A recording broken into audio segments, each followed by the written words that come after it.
Tandy's story of survival is nothing short of a miracle. So her face, there was a hole this big in her face, and part of it was deep enough for me to put both my hands into.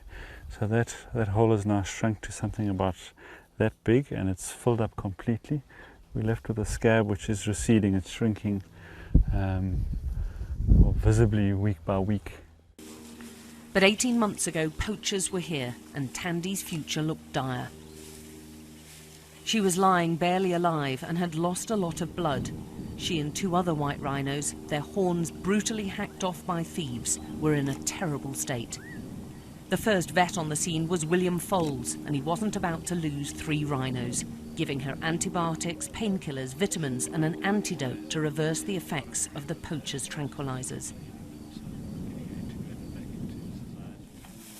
The second rhino showed similar powers of recovery, responding so well to the treatment, he even tried to attack his carer. But even at this stage, the rhino they named Timber had an obvious leg injury. The third rhino was too badly hurt and died hours later. Over the next 3 weeks, the vet team worked fanatically to save Tandy and Timber, cleaning their wounds, operating on them in the bush, nursing them back to health.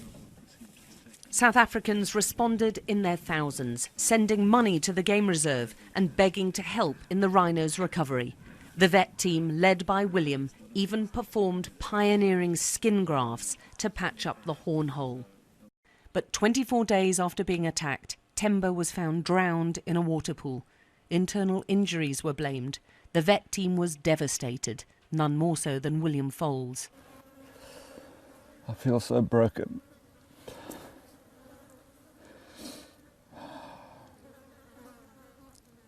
So utterly broken that we've put him through so much. Beyond what the poachers did, we've put him through so much.